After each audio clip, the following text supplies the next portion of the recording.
want to go? Why would we ever leave? I don't know. Australia is the place we want to go. Do we want to leave? Or not? It's the land down under South Pacific. So many places that we can visit. Sydney, Melbourne, Brisbane and Perth. 25 million people in the pot of this earth. Mount Augustus is the world's biggest monolith. Great Barrier Reef. Namaste everyone. Good evening and thank you for joining us. The Indian Jewish Heritage Center, together with the Kuchini Jewish Heritage Center in NEVATIM, in collaboration with GNF Australia, are happy to host today Mr. David Moses, that will tell us the story of his family ancestors, the Voyage of Life. For today's talk, we are very happy to host from Sydney, Australia, Mr. David Moses.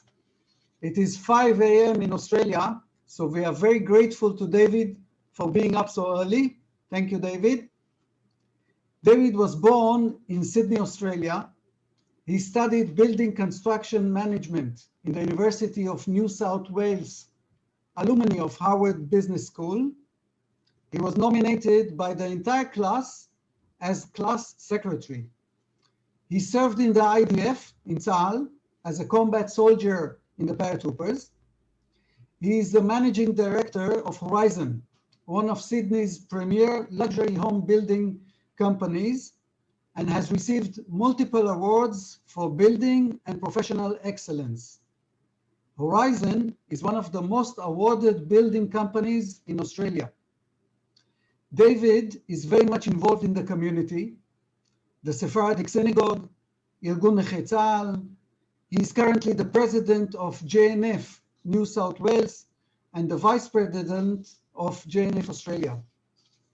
He is married to Laurie and father of Amber, Kobe, and Levi. David, the stage is yours. Please unmute yourself.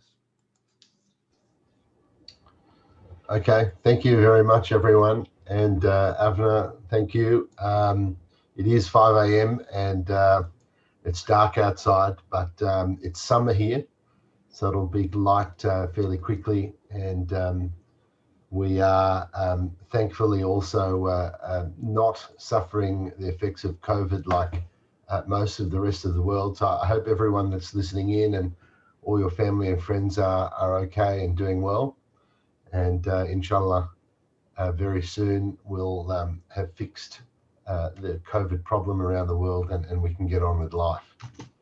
Don't really enjoy talking too much about myself or but Avner's asked me to just talk a little bit about our family and family history, a little bit about my own personal history, a little bit about JNF Australia and some of the projects that we've been doing here in Australia and in Israel, obviously. And then I'm very happy to open the floor if anyone's got any questions. Happy to try and answer them online and go from there. But I appreciate your time, and yeah, if I can answer any questions, let me know. So I guess, you know, we're all wandering Jews, and if I look at the generation below me, it's pretty amazing where we've all come from and how we get to where we are. So I personally hold 3 passports. I've got an Australian passport, an Israeli passport, and a German passport. And our family's working on getting citizenship in India now as well. I was born in 1974 here in Sydney, and I have 2 brothers and a sister. My sister's listening in now. Hi, Sarah, who lives in Tel Aviv with her son. I also got to just shout out to Ben Tal, who's listening as well. My mum was born in Sydney. Her parents escaped the Shoah from Germany in 1939, and they were from a town in Kassel. A town in Germany called Kassel. And basically almost all of their family didn't make it out of Germany. So we're very lucky to be able to have been taken into Australia as refugees, and my mum was born here. Dad on the other side came from India, born in Bombay in 1947. My grandparents, of course, were born in India as well. And before that, they'd come from Iraq. So we've got an Iraqi heritage, an Indian heritage, a German heritage. We're from Australia. I made Aliyah in 1997. So we've got an Israeli heritage now as well. And my wife was born in South Africa, and her grandparents were born in Lithuania. So we really have got a mixture from all around the world, and my kids have got 4 or 5 or 6 different countries where their only recent grandparents and great grandparents have come from to live in Australia and to live in Israel. So very, very lucky to be here. Australia's a great country, democracy, a rule of law. We're very fortunate to be an island where we could have closed our borders recently to control COVID and stop anyone coming in. Even now, when you come to Australia, you've got to spend 2 weeks in quarantine in a hotel before you can enter into Australia. But I think yesterday we had 0 community transmissions in the whole country. So life is going on here almost like normal. We're wearing masks in shopping centres and restaurants when you're not eating and things like that. But generally speaking, business is going on, and life is almost at normal. So our economy is moving, not as well as it could be or should be, but probably better than most. So very grateful for all of that. As Avner said, I have 3 children. My daughter Amber is 14, and my sons Kobe and Levi are 11 and 10, and they go to school here in Sydney. As I said, I grew up in Sydney, born in Sydney, grew up here, played a lot of sport with Maccabi. Went to a Jewish day school called Moriah, where my sons go now, and my daughter went in primary school, and didn't really go to any youth groups or a Jewish high school, but finished school, went to university, studied construction management, and then I thought I'd have a gap year, take some time off, spend some time with my family in Israel, learn a different culture. The first time I'd been to Israel was when I was 17 after high school. And my first memory of going to Israel was when I got off the plane, that not everyone was wearing a kippah. And I was quite surprised that everyone wasn't, religious or wearing a kippah. And it was my first sort of insight into what it is to be a Jew. And it's something I'll talk about in a little while. But instantly fell in love with Israel, made connections with my family that I still have now 30 years later. And from top to bottom, I was on a program, on a bus tour for 6 weeks, and basically from Eilat up to the Golan. I covered the country and saw the beauty of the Golan Heights and the desert and everything in between. And that stayed with me and ignited a passion that is only growing. I came back to Australia. I finished university and decided to try and work in Israel for a year and have a different experience. And I thought that before I started work, that I might spend some time on a kibbutz, learn some Hebrew in an ulpan, and then I would have a little bit of base knowledge of Hebrew so that I could work as a builder in Israel.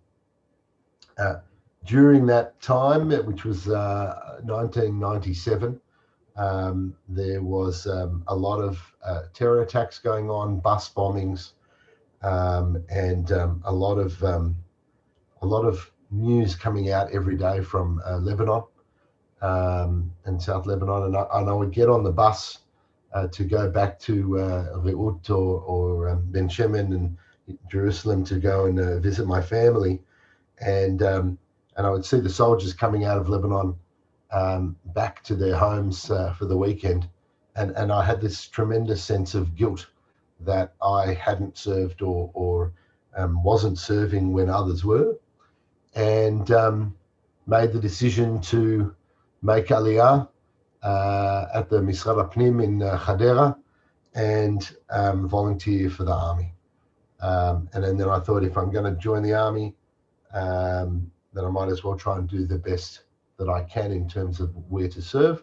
So I volunteered for the Tzalchanim, was lucky enough to pass the Gibush and served in the Tzalchanim. There's a couple of guys tonight that are listening, so hi to them. Yeah, did my service there, finished the service, and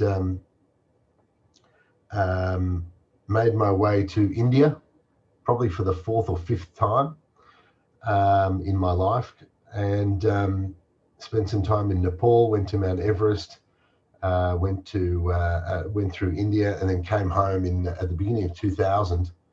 And my father suggested that I might stay for a little while because I hadn't earned any money while I was in the army, to stay and watch the Olympics. And 21 years later, I'm still here. So when I was at university, I'd gotten a job working for a building company, and I was just labouring, cleaning and digging and doing demolition and mixing cement for the bricklayers, and anything and everything I could do to, first of all, from my point of view, learn how to build and from the grassroots and from the bottom up, and also just help the company do whatever they needed to do to get our projects done. So when I came back from Israel, I'd called my old boss up and asked him whether he had any work as a project manager in the office, and he'd had an opportunity there for 2 days of work a week, and that quickly became full-time within 2 or 3 weeks. And then a couple of years later, he asked whether I wanted to become a partner and buy half of the business off him, which I did in 2003, and have been a director of that company ever since.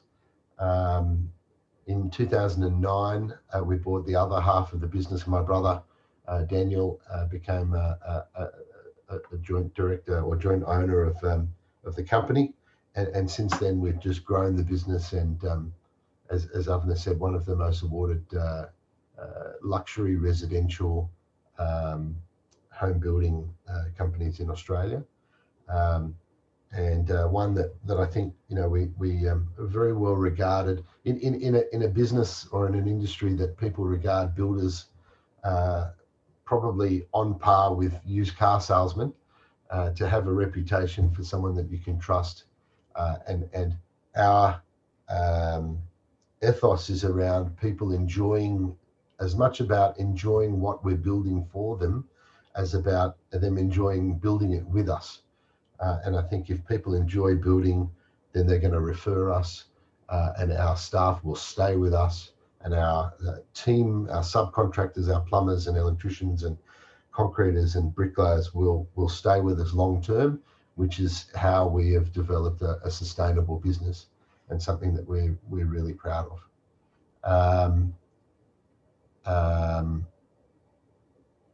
Just trying to go through some of the notes. Avner gave me a few things that he wanted me to talk about. So I think it's really important. We've got a lot of family values in our business, obviously my brother and I, but our cousin Moshe is our financial controller or chief financial officer. And one of our other cousins, Aslan, is named after my late father, is also one of our carpenters and will become one of our site managers in time. And then hopefully, maybe even my sons will join the business in another 10 or 15 years.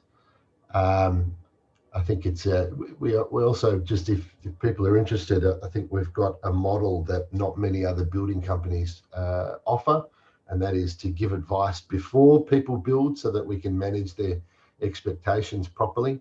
A lot of people start building and don't really know how much it's going to cost or why it would take so long, and make some bad decisions without the proper information. So we try and manage people before they start building. Then obviously we build for them, whether it's large or small. It doesn't really matter. It's more about working with the right people.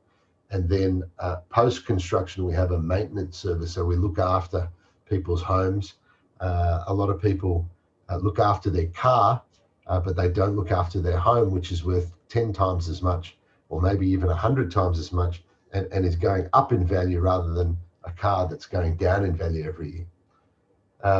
So we have about 50 staff full-time, and then a whole team of subcontractors. So every day there might be several hundred people working on our jobs across and around Sydney. Outside of work, I love cricket, as any good Indian boy and Australian boy would do. And at the moment, India and Australia are playing a test series in Australia, which has been really difficult with COVID. But instead of going to the stadiums, everyone's been watching from home.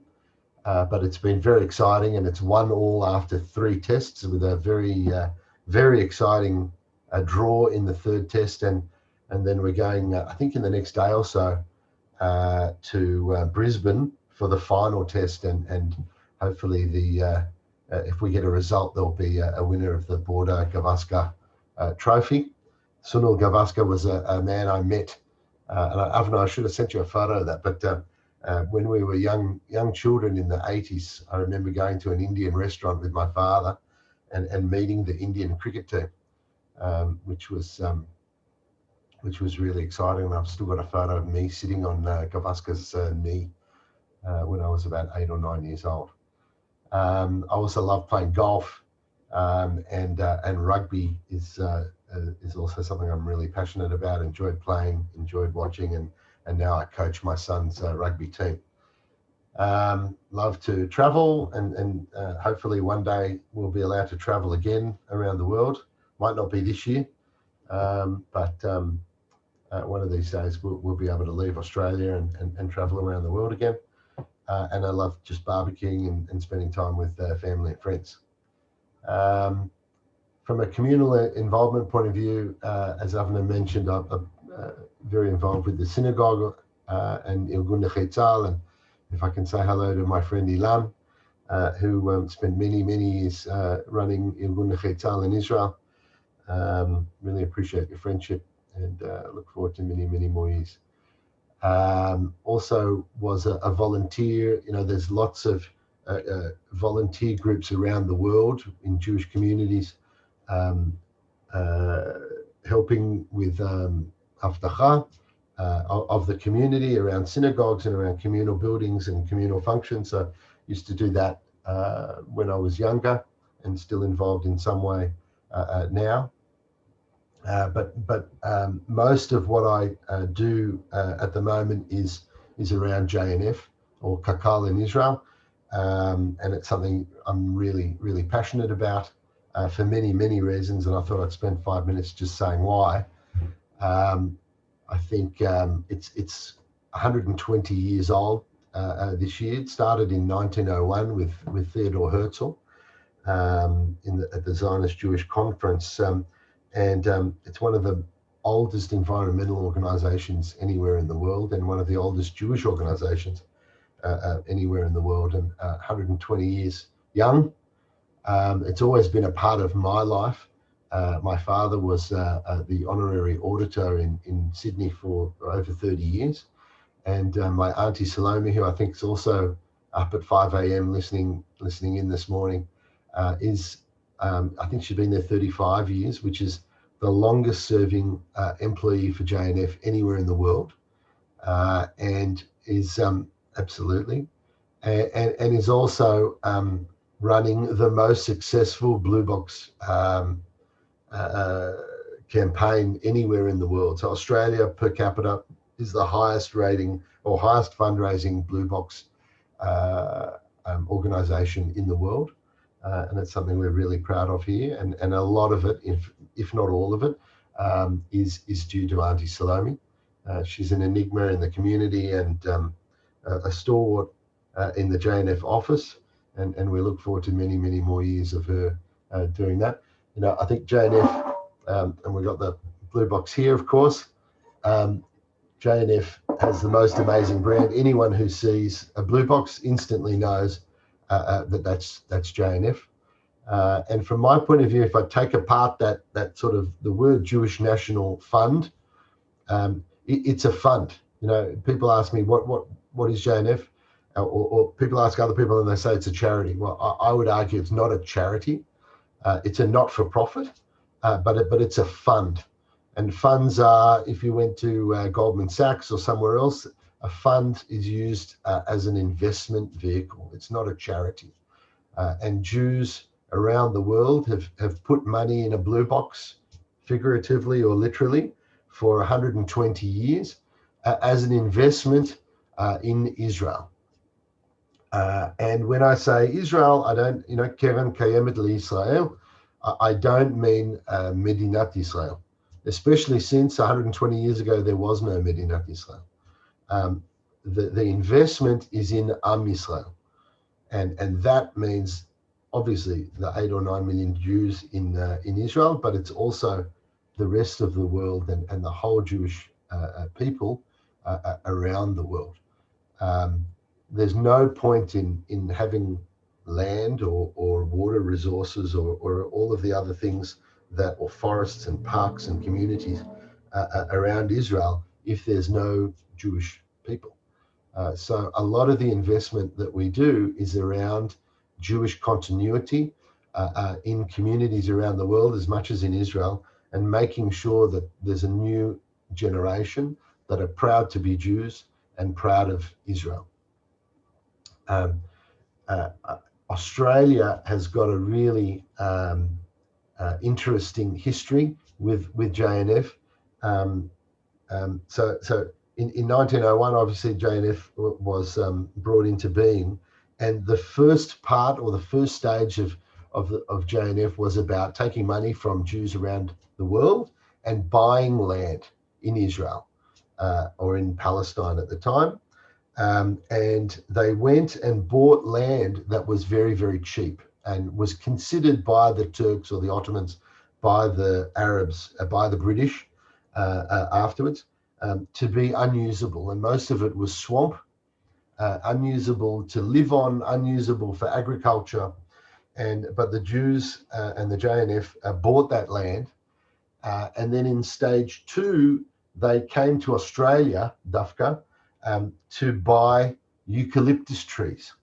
And that's why wherever you go around Israel, especially in the Galil and in the center of Israel, you'll see lots and lots of eucalyptus trees, because the eucalyptus trees are very good at drying up the swamps. So they take a lot of the groundwater away and make that land usable for agriculture, and take away the malaria. So about 60% of the Yishuv in the early 1900s were suffering from malaria. And by planting the eucalyptus trees, the JNF was able to create a lot of land that could be used for a future state to grow food and also to get rid of the malaria. So it's had a massive impact on the future of the state of Israel.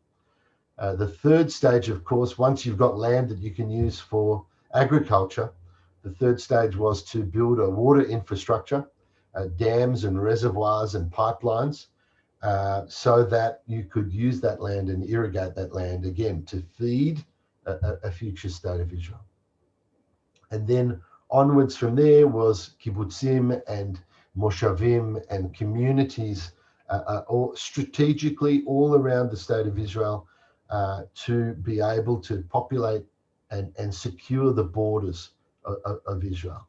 And then investment in technology in terms of water recycling, drip irrigation, using brackish water that other countries around the world can't use the water that they've got. Israel has managed to make do with what they've got and be innovative and then be a light unto the nations and tikkun olam, and teach the rest of the world how to use the resources that they've got. Necessity is the mother of invention, and Israel's done, I think, a miraculous job over the last 70 years to be able to use the limited resources that they've got to thrive. And I think the best example of Israel as a whole and the payoff of all of the investment that JNF and other bodies have made over the last 120 years is that in 2020 you've got a global pandemic. Israel had to shut its borders to the outside world for a period of time in a country that is more than 60% desert, but can feed itself for 8 million people and wasn't at a threat. So it's very important, obviously, to have a strong army to protect the borders, but it's just as much just as important to have a strong economy and a strong ability for food security to be able to feed the population as well. And I think JNF's done an amazing job there to be able to allow Israel to be independent.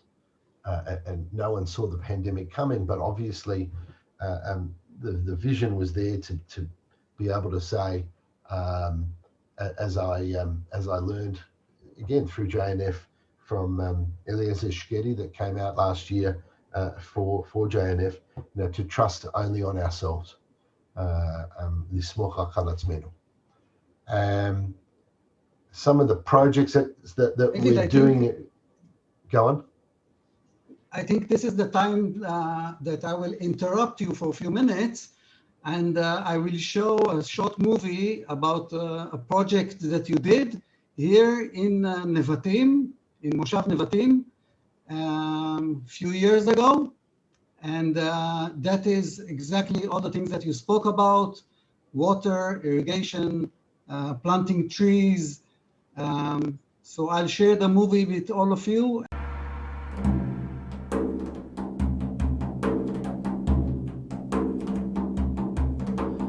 נבטים 2009. הנוף פסטורלי, אך קשיי היומיום בקרקע הדרומית רבים למדי. בשנת 1954 הגיעו לכאן עולים מאזור קוצ'ין שבמדינת קרלה אשר בהודו. בתחילה עסקו בני המושב בחקלאות, וכשזו הכזיבה פנה המושב לחיפוש פרנסה נוספת לתושביו. לאחרונה נחנך במקום מרכז תיירותי חדש שיביא בעקבותיו פרנסה בכבוד לתושבי נבטים. זה רעיון שנולד לפני 5 שנים, אנחנו עובדים עליו 5 שנים ברציפות. יזמנו תהליך של חשיבה, של תוכנית אב לתיירות במושב נבטים, שבמסגרתה בנינו פרוגרמה שלמה שמדברת על להשתמש במוזיאון שקיים במושב לתולדות יהודי הודו בקוצ'ין, ובבית כנסת שיש בו תשמישי קדושה שהובאו מהודו, ולצידו אוהל אירועים גדול שאפשר לעשות בו כנסים, תערוכות, ירידים, בנושא של תיירות מורשת ותיירות כפרית. להקמת הגן והאוהל שותפים רבים, ביניהם קק"ל אוסטרליה שתרמו כספים רבים ואף הגיעו לפתיחה החגיגית.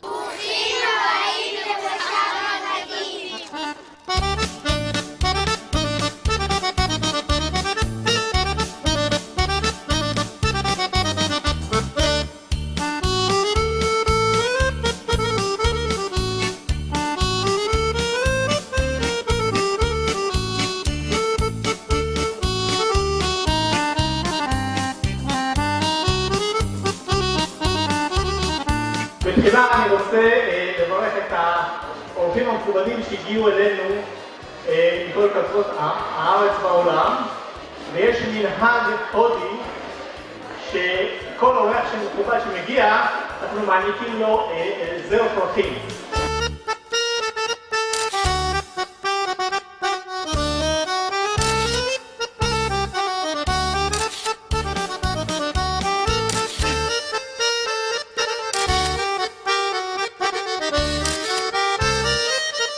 כשאלוהים ברא את האדם הראשון, הוא לא דבר ראשון בנה לו בכנסת, הוא גם לא דבר ראשון בנה לו בית. הדבר הראשון שהקדוש ברוך הוא נותן לאדם הראשון זה פארק.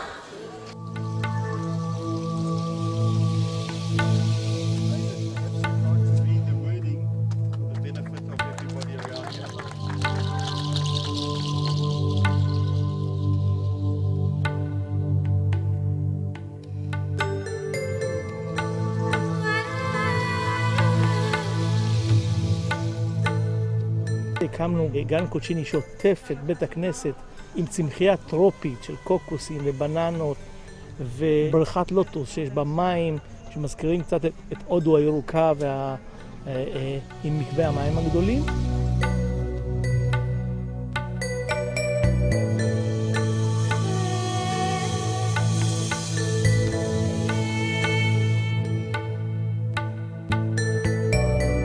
מרכז המורשת והמרכז התיירותי כמעט ומוכנים.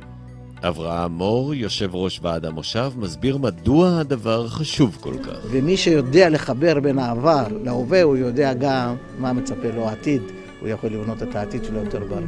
והעתיד של נבטים, כך נדמה, הולך להיות טוב יותר. ואנחנו בחודש אוגוסט השנה, עוד 3 חודשים, אנחנו כבר מתחילים לצאת בקמפיין של הרחבה של עוד 110 יחידות, ויחד עם הבנים הממשיכים שיקלטו, הקהילה הזאת תכפיל את עצמה לפי דעתי.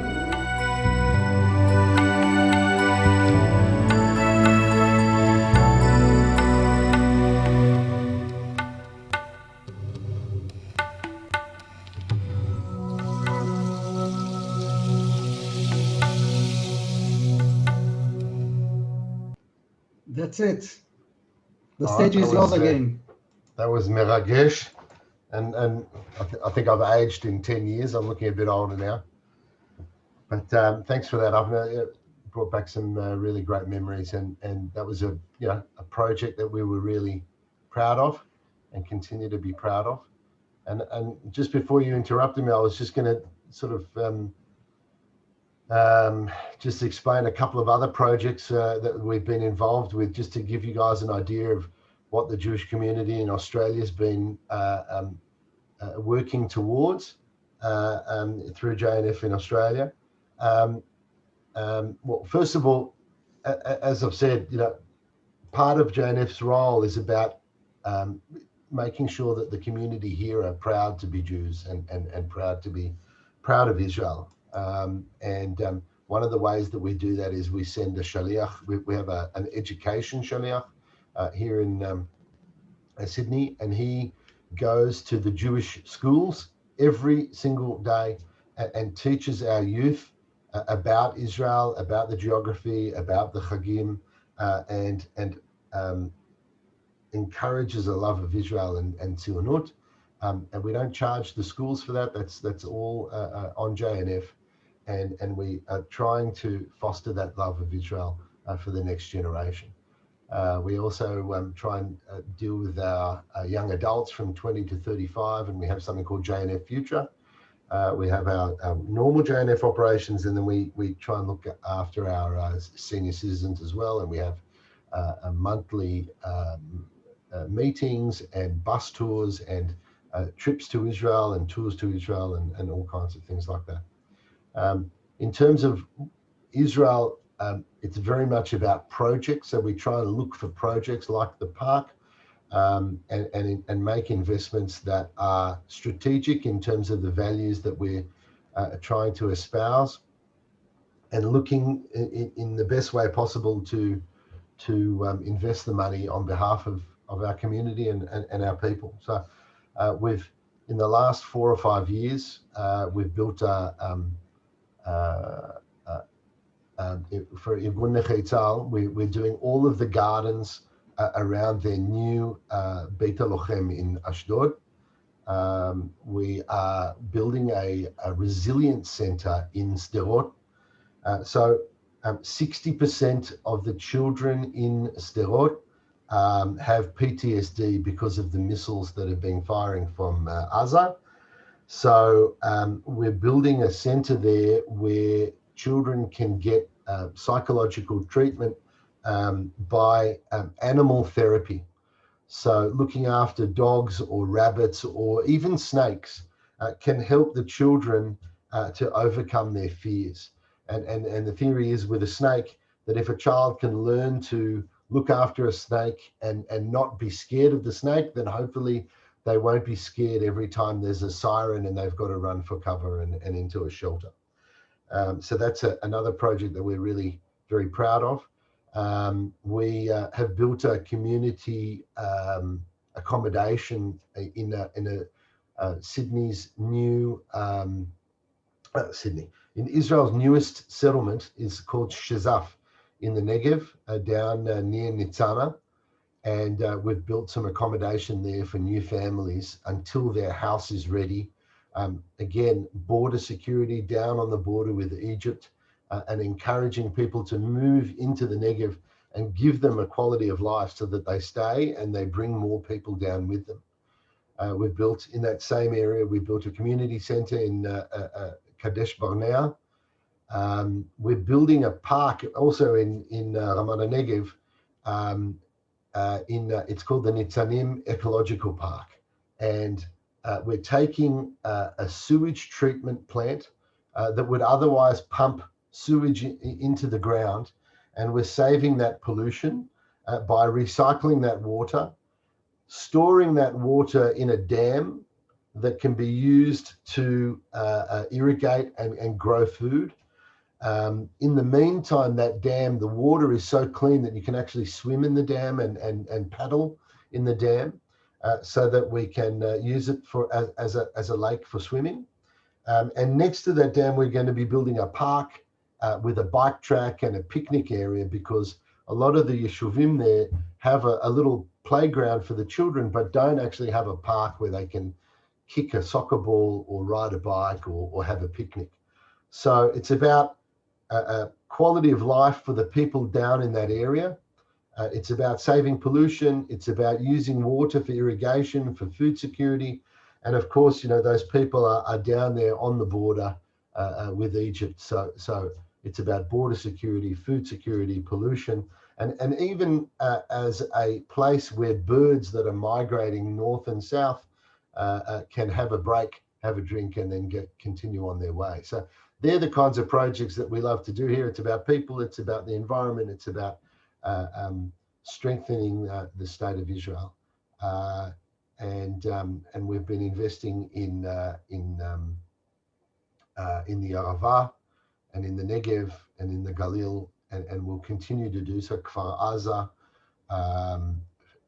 for many, many years to come. This year, we're building a park in Yerucham, in the center of Yerucham, to try and help that city have, again, a higher quality of life.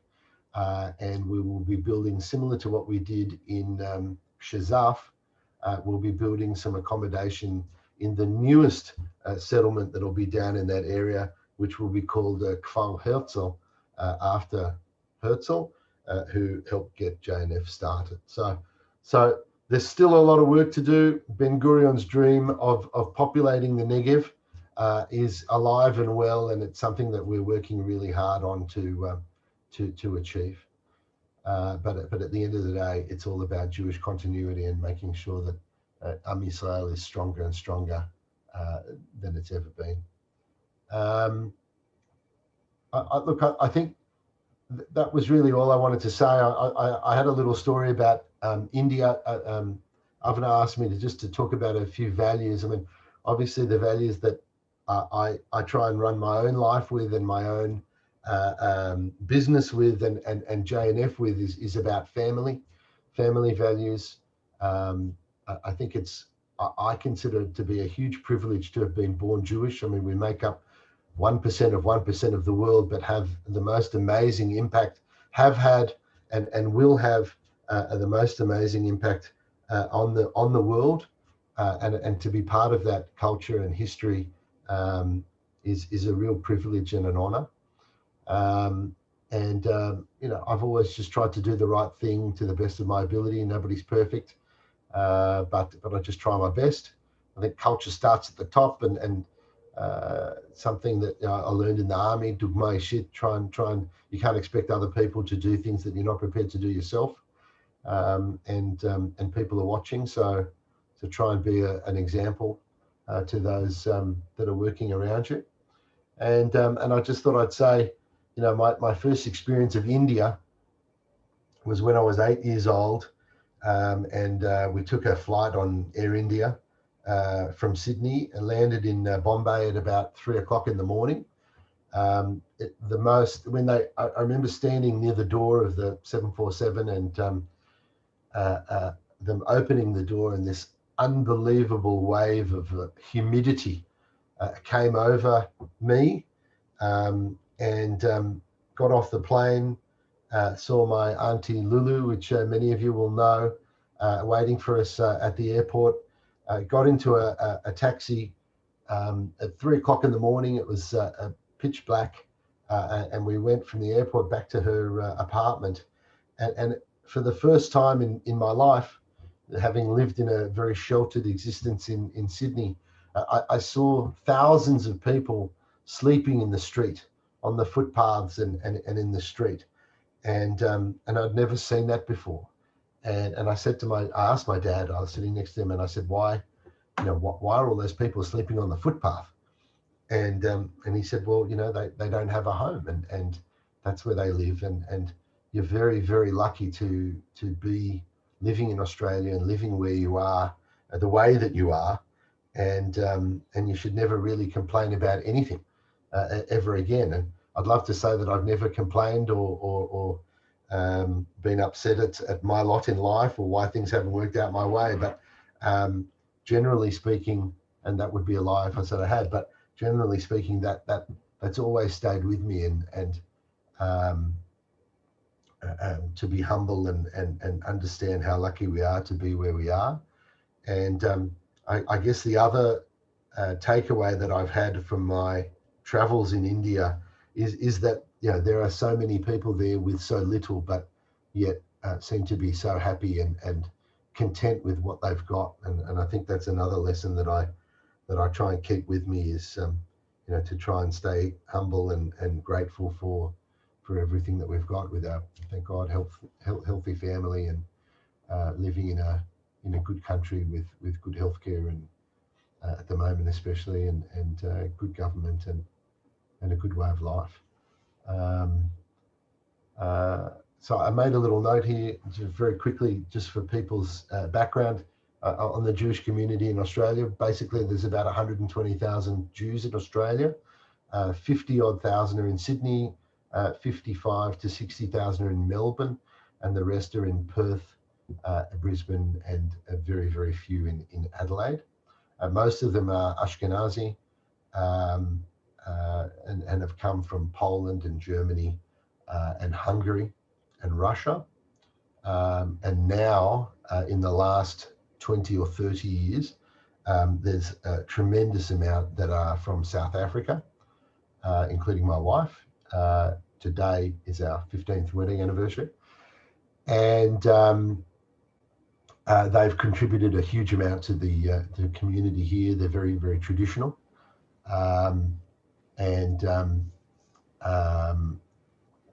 Not all of them are religious, but again, I think part of being Jewish doesn't mean that you have to be religious. And I think Judaism's much more than a religion. It's a way of life and a culture, and it's certainly. I don't wear a kippah. I don't keep strictly kosher. I don't pray 3 times a day, but I'm very proud to be Jewish, and I think that's again something that I try and run JNF and live my life in a way that you don't have to be religious to be proud to be Jewish. The Indian Jews here are generally Iraqis. There are some Moroccans and Egyptians, and we've got a very, very good community here, a Sephardi synagogue, a great rabbi, and a very close community. Again, we've had to struggle this year with being able to pray and 10 people maximum inside a synagogue at any one time. But we've had Zoom meetings and shiurim on Zoom and things like that. So we've learned to adapt and still manage to get the things done that we want to do. And like any community anywhere around the world, the biggest risk to our Jewish community here is intermarriage, and just making sure that there are enough Jewish kids around for our other kids to marry with. Sephardis, of course, have a double problem because we intermarry with Ashkenazis. So it's difficult to maintain the Sephardi community here. Proud to say that my Ashkenazi wife comes to our synagogue, but we've had lots of the Sephardi community leave and go to other Ashkenazi communities. But we're working on that all the time. That's all I really had to say. I certainly spoke for a lot longer than I thought I would. I always finish every JNF speech with 3 very simple words, Am Yisrael Chai. And I think that's really important. So thank you very much for your time. Great. And if there's any questions, happy to. Yes, there are a few things. First, David, Mazal Tov to Lori and you. Thank 15 you. years. Congratulations. My wife deserves a medal. Okay. There's someone here that wants to talk, and for her opinion, you're the closest there is to perfect. So, we'll allow her. Please, unmuted. Well, being his sister, if I admitted that I think he's close to perfect, I don't know, that's such a good idea. Not perfect. No, well, for everyone out there, I didn't really expect to say anything tonight, but I think David touched, pardon me, I'm just recovering from a cold. David touched on some really interesting things this evening, and I find him to be probably an exceptionally humble individual. He always gives credit to everybody, and I don't think he gives himself enough credit. And it was nice that he touched on all of these things that I think are important values and important things to keep in mind for the Jewish communities all around the world these days.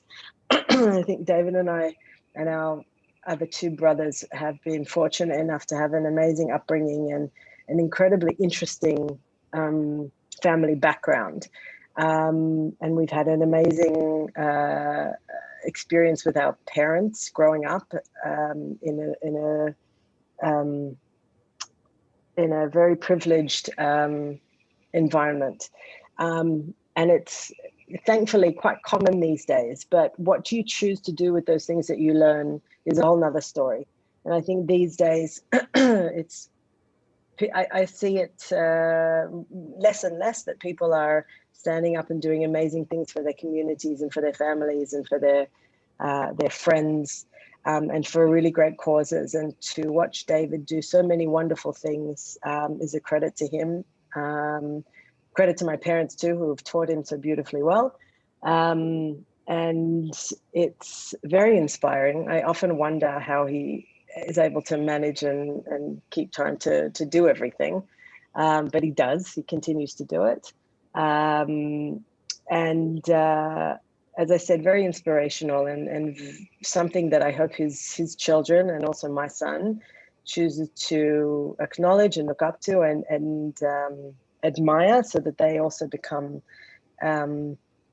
individuals that identify something that's important and do something about it. Something that I need to work on too, actually.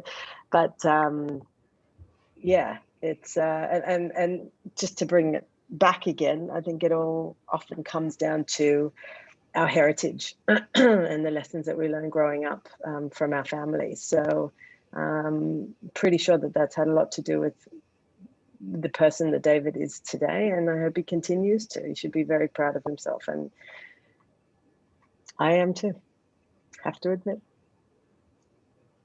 Thanks, sis. Thank you.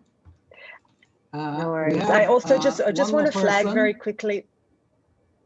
also that Marion, who's also on the call, has actually put in a couple of really interesting questions in the chat. So maybe David could address those at some point too, or the floor. Yeah, I think I was going to answer that one. So, Avner, do you want to say something? No, go ahead. Answer, and after that, there's someone else that wants to talk as well. Okay. So, Marion, I think it's a good question. Do you think the values of tolerance that the family experienced in India and the Jewish community spirit and community in Bombay have played a role in your commitment to Israel and the Indian Jewish community's presence in Israel, including, of course, in NEVATIM? I think absolutely.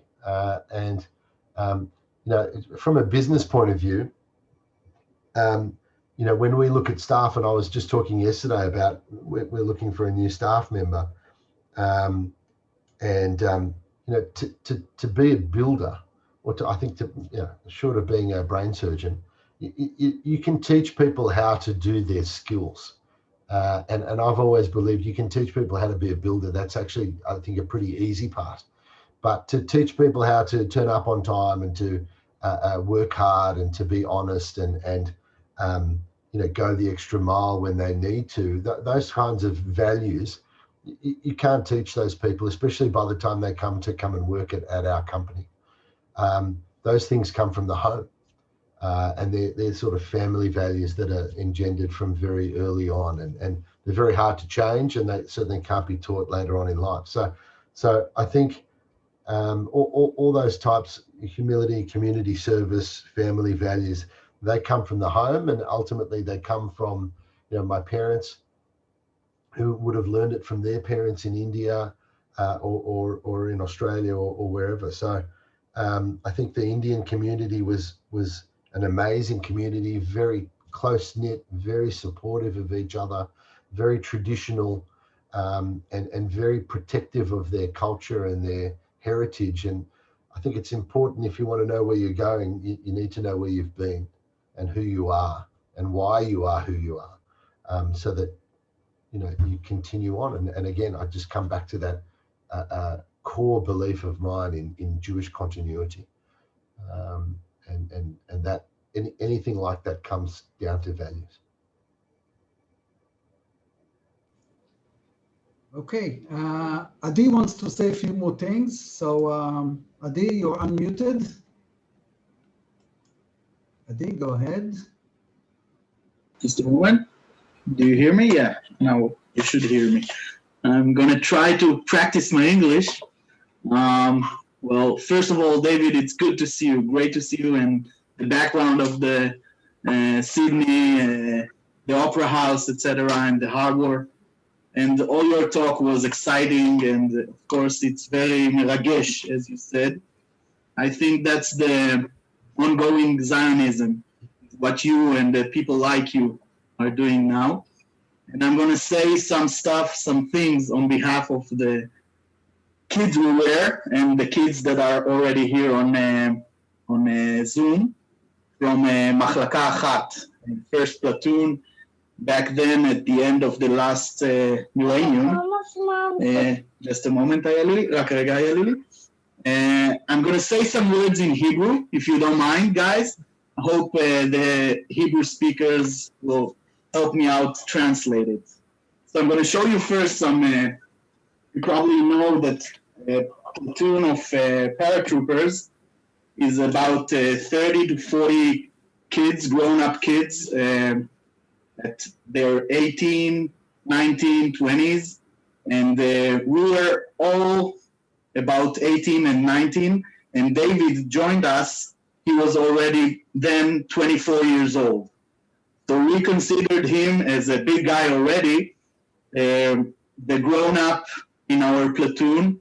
And he was, of course, from Australia. So his nickname was Echad Kangaroo. And we really liked him. He was always Mu'al, we say in Hebrew, which means, David, try to help me out. How do you... Poisoned. Poisoned, yeah, poisoned. Yeah, but in a good way, motivated. He was really into everything. He was doing any kind of mission. He was doing whatever the commanders asked, even before they asked. He told us sometimes what to do or what not to do. as kids that we were. And we all loved him and really do love him already still today as a person that we looked up to. And of course, every person in a platoon, every soldier, every warrior gets a pakal, we say. Pakal is something that you carry with you and it's part of your own identity in the platoon or as a warrior. And of course, David... Your equipment. Yeah, your equipment, right. Or a rifle or a sniper kind of rifle.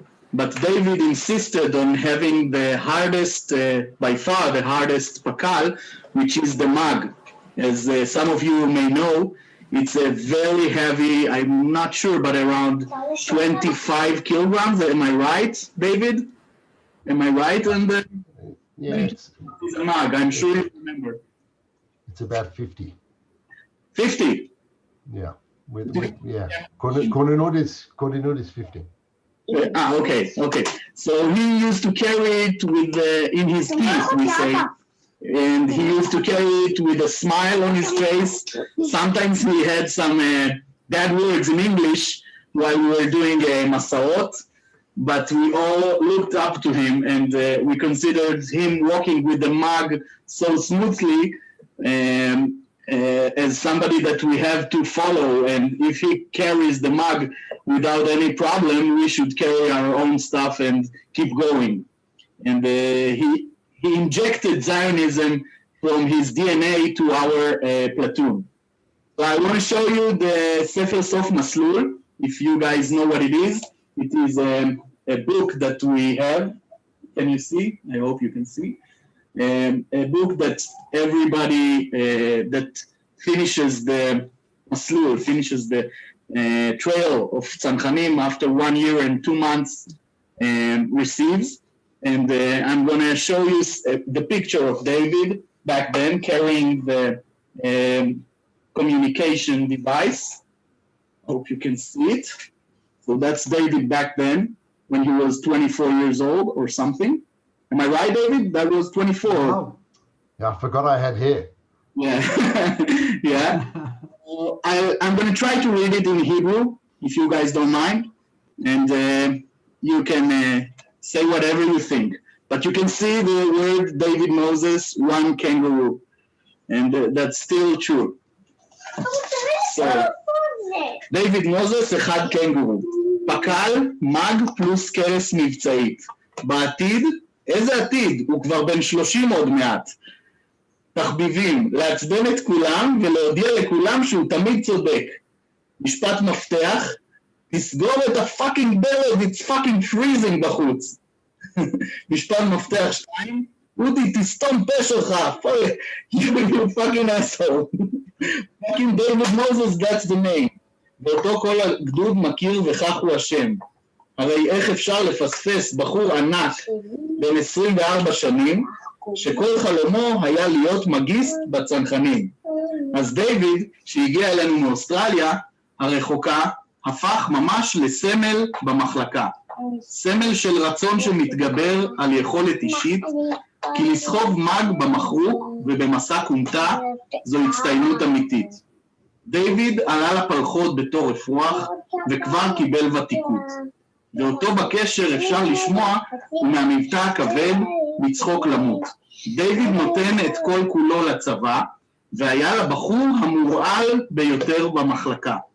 כי מה יש לומר על בחור בן 24 אביבים, שרק צועק כל הזמן, כן רוצה, רק צנחנים. So I'm going to just finish my words in this, I hope most of you understood what I was reading here. David arrived here about a year ago. It was actually a year and a few months ago. Was it? Or the last time in Israel? Was it October 19th? Just before the corona began. And we had a meeting of all the platoon together on one of the nice rooftops in Tel Aviv. And David, of course, arrived, and that was a great occasion for us to celebrate 20 years to finishing the Maslul. And I look at it as a beginning point for us being 40 years old and David already 45, As I said, he was older than us with 5 years. And we hope that this is only the beginning of the doing and the good connection between Israel and Australia, the JNF, of course, and the community, the Jewish community. And you are always welcome. Israel is, of course, another home for you. And each and every one of us in the Tzanchanim has a big place in our heart for you and for your family. And we really wish you the best of luck and keep up with what you do. We love you and hug you, all of us. And take care and keep in touch as you do.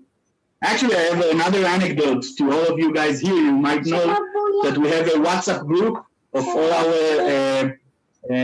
the warriors back then until now. And it's a WhatsApp group of our platoon. And guess who is the manager of the group? It's none else than David. And Australia is, of course, the dates, for example, the 14th of January in Australia, it's already the 15th of January. So David always has the first one to announce a birthday of each and every one of us before us all. And he puts a message, happy birthday X, happy birthday Y, happy birthday Z, and everybody afterwards only wish that guy happy birthday. He never forgets, and it's always warming our hearts. And we really wish to continue until Ad 120 and keep up the good heart and the good soul and the good actions.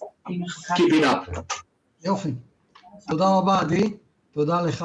יש לנו את משה מנור שביקש לדבר. משה, תעשה unmute רק. Yep, Kaz. Hi, David. Hi, cousin. It's lovely seeing you all over here. You can hear me? Yeah? כן, דבר.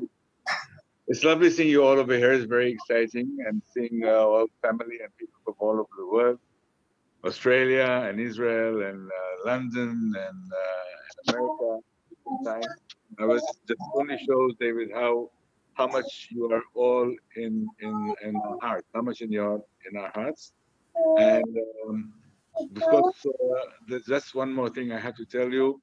Apart from come to Israel, we are waiting for you.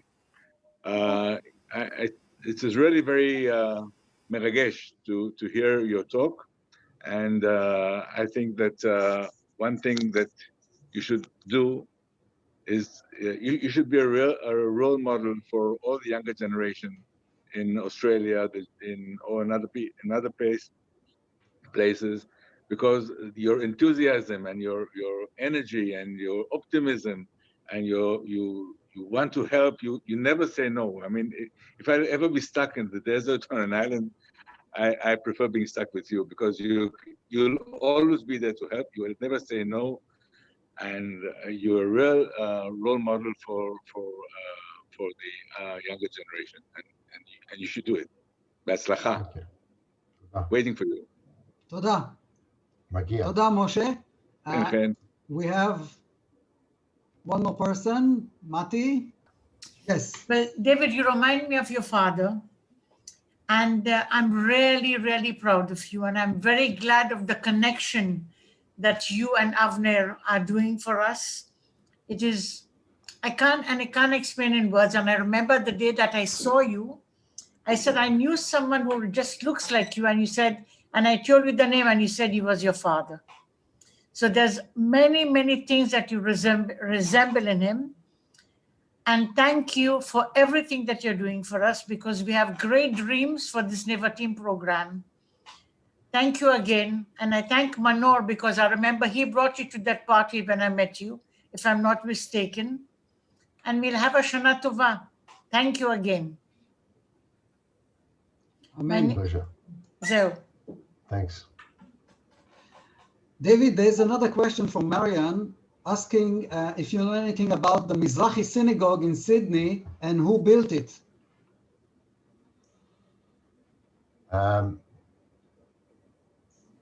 So there's a Mizrahi synagogue that is an Ashkenazi synagogue, and then there's a Sephardi synagogue that's Mizrahi.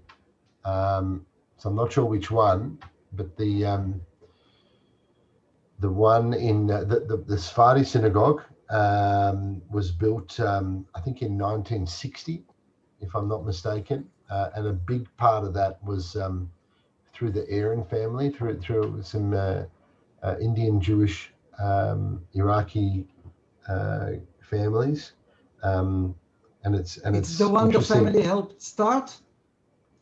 Yeah, it's the one that the family helped start. Yeah. Okay. Yeah. So that's the one. Yeah, I think I might be wrong, but Aaron and Reuben Aaron, who sadly passed away only a few days ago, were instrumental in getting the community up and running. The one with the Baghdadi Nigun? Yeah. Yeah. Okay. Great. First of all, thank you. It was amazing. Thank you. You have a lot of compliments in the chat, so I will send you the list and you can read all the compliments later on along the day. We'll go to sleep and you'll start your day. I'm on my way to work. Thank you very much. We are on the way for a weekend, Shabbat weekend. I want to remind everyone that next week we have a lecture on the Bnei Menashe communities, all three tribes of the Bnei Menashe, as usual on Thursday, 8:00 p.m. David, thank you very much. Have a great weekend, everyone. Shabbat shalom lekulam. גם לך, אבנר, תודה רבה על הכל. כל הכבוד. נמסטה. ביי ביי. Shabbat shalom, Am Yisrael. Shabbat shalom. Australia is the place we want to go. Why would we ever leave? I don't know. Australia is the place we want to go. Do we want to leave? It's the land down under South Pacific. So many places that we can visit. Sydney, Melbourne, Brisbane and Perth. 25 million people in the pot of this earth. Mount Augustus is the world's biggest